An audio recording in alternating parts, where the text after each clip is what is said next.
primeiros pergaminhos foram descobertos em uma caverna remota nas margens ocidentais do Mar Morto em 1947. A história começa com um pastor beduíno que estava cuidando de seu rebanho em cima das colinas. Um dos animais entrou em uma caverna e ele tentou assustá-lo. Jogou uma pedra e ouviu quebrar alguma coisa. Ele correu para ver o que tinha quebrado e encontrou um jarro. Encontrou alguns pergaminhos. Mohammed Ed-Dib encontrou 3 antigos pedaços de pergaminho com escrita hebraica.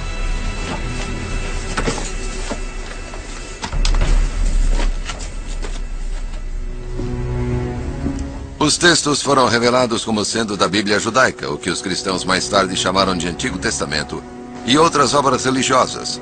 O mais antigo já descoberto data do 3º século a.C. ao 1º século depois de Cristo. Hoje esses pergaminhos estão abrigados aqui no Museu de Israel, em Jerusalém, em uma ala especialmente construída, o Santuário do Livro. A peça central do santuário é um livro de Isaías. É 1000 anos mais velho do que qualquer outra cópia previamente conhecida. O mínimo que eu posso dizer é que esta é verdadeiramente uma experiência religiosa. Não é só por eles serem textos bíblicos. É que eles são os mais antigos textos da Bíblia. E estas palavras têm sido faladas para gerações de pessoas há literalmente milhares de anos. Os pergaminhos de Isaías no Santuário do Livro são uma réplica. O tesouro real, o pergaminho original, é mantido nestes cofres. Aqui está. Aqui está. Este é um dos 4 segmentos dos pergaminhos do livro de Isaías descoberto por beduínos. Quantos anos tem? Este, especificamente, é do 2º século, por volta do ano 100 a.C.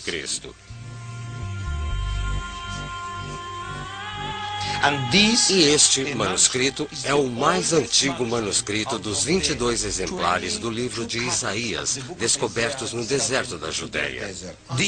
Este é o mais antigo manuscrito bíblico do livro de Isaías do mundo.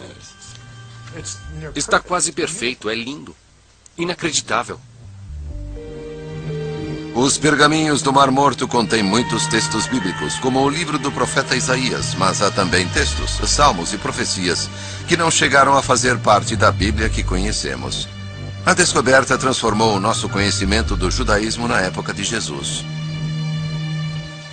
A grande maioria dos pergaminhos do Mar Morto são documentos religiosos. Então, esses pergaminhos nos ensinam sobre a experiência espiritual dos seres humanos como nós que viviam na terra de Israel há 2000 anos. Como eles se viam, como eles viam Deus e ao povo de Israel. Então, de certa forma, os pergaminhos do Mar Morto são uma janela através da qual podemos ter uma ideia sobre a experiência espiritual de judeus há 2000 anos. Portanto, este é um verdadeiro milagre arqueológico.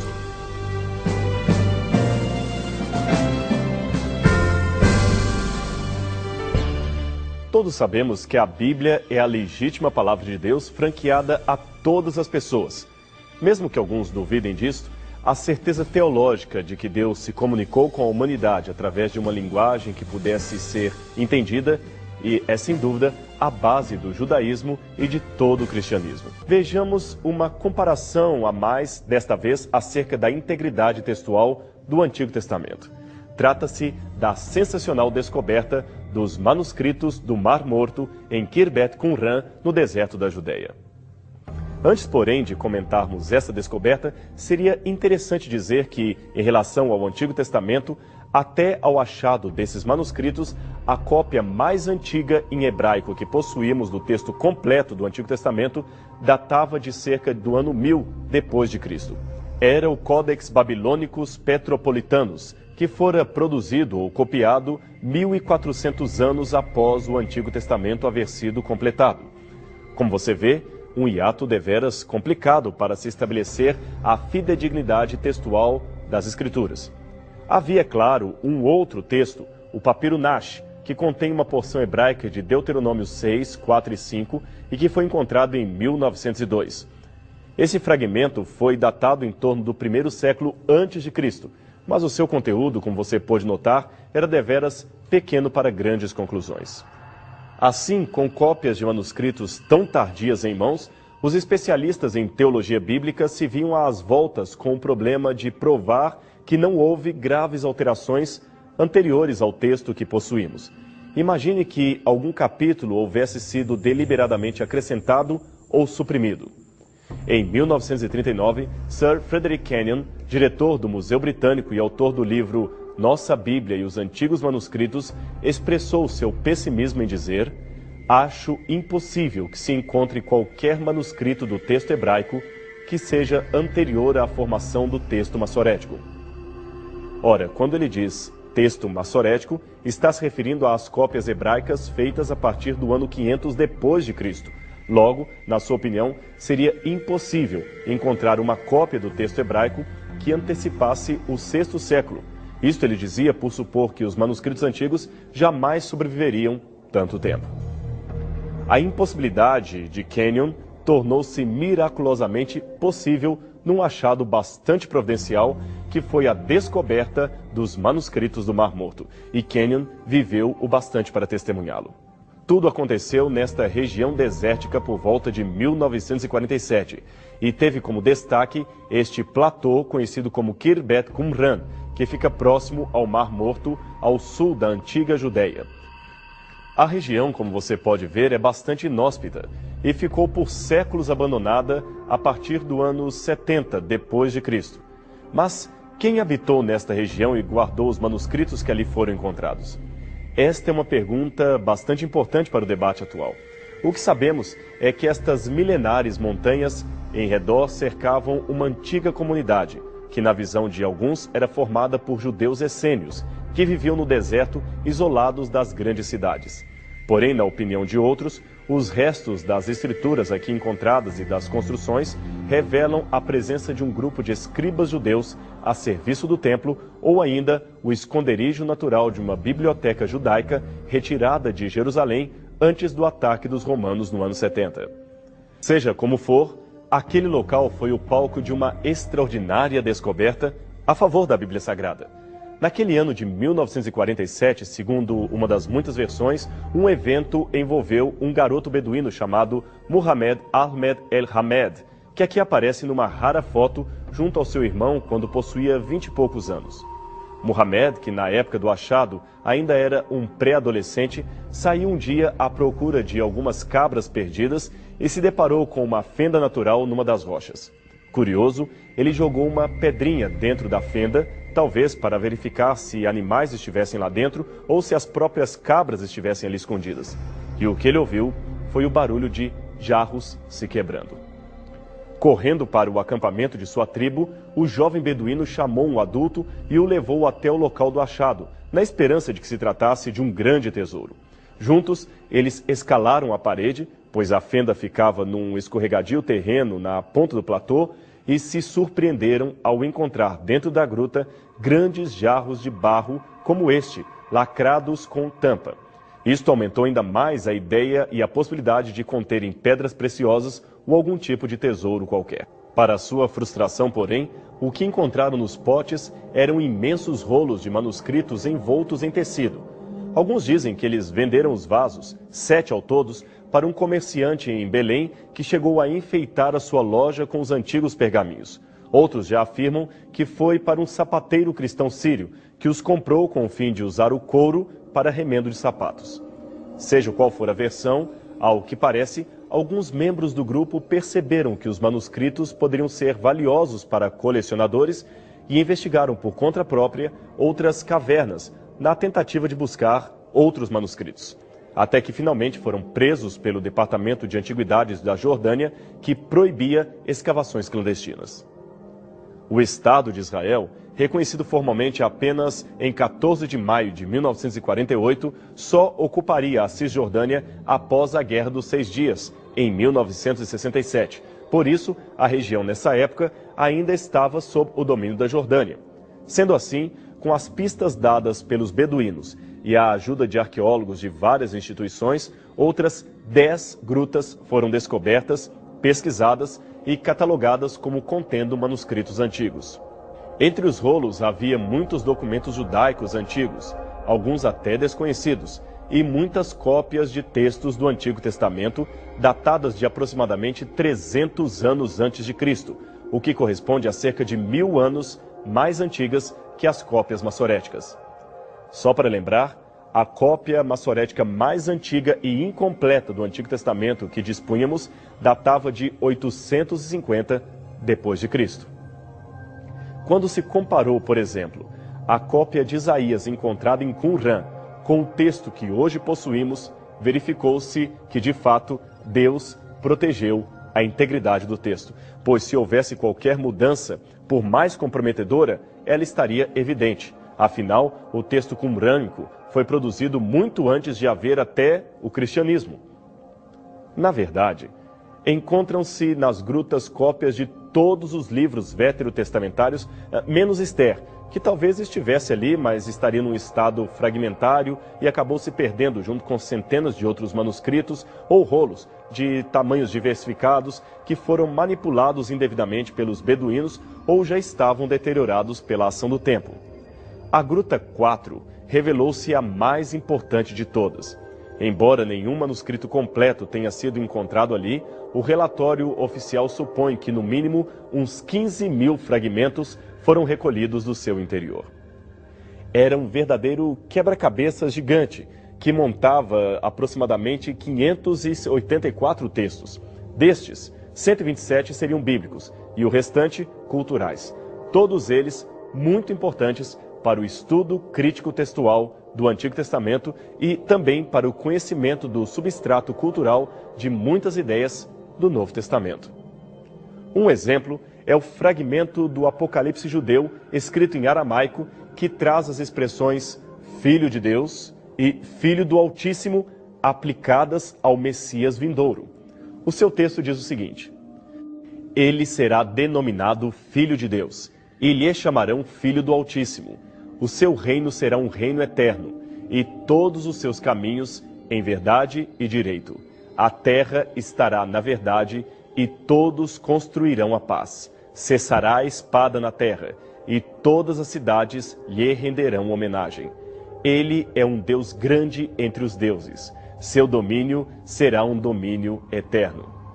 Outro excelente esclarecimento vem de um manuscrito encontrado nas grutas chamado de Regra da Guerra. Ele traz a mesma expressão usada por Cristo nas bem-aventuranças, quando referiu-se aos felizes como os pobres de espírito. Antes do achado de Qumran, esta expressão de Jesus deu lugar a muitas interpretações, a maioria delas de cunho social. Mas agora, com a publicação destes textos do Mar Morto, entendemos o que esta expressão idiomática significava naquele tempo. Pobres de espírito significa humildade e submissão à vontade de Deus, mansidão na relação com o seu próximo. É o sujeito humilde ou humildemente submisso que tem paciência e misericórdia, aquele que não se revolta com nada, exceto com a injustiça praticada contra o seu semelhante. Este é o bem-aventurado humilde, aquele humilde de espírito a quem Jesus se referia nas suas bem-aventuranças, aquele que ganharia o reino do céu. Mas voltemos a uma das perguntas já formuladas. Quem guardou os textos nas cavernas de Qumran? Bem, a atitude de esconder objetos sagrados devido à ameaça iminente não era estranha nos tempos bíblicos. 2 Crônicas 34, versos 14 a 30, descreve o momento em que, em meio à reforma do templo, Ilquias encontrou os originais de Moisés, que os sacerdotes piedosos haviam escondido durante o idolátrico reinado de Manassés. A Arca dos 10 Mandamentos também, pelo que se sabe, foi escondida pouco antes do ataque de Nabucodonosor a Jerusalém e ali permanece oculta em algum lugar escondido até os nossos dias. Os manuscritos do Mar Morto também podem ter se originado deste procedimento. O Dr. Norman Golb, um conceituado professor da Universidade de Chicago, especializado em estudos judaicos e manuscritos do Mar Morto. Ele acredita que os manuscritos foram trazidos às pressas de Jerusalém, possivelmente da biblioteca do templo, para serem guardados nas grutas como medida de precaução devido ao avanço dos exércitos romanos sobre Jerusalém. Outra teoria mais popular sugere que alguns manuscritos foram até copiados no local.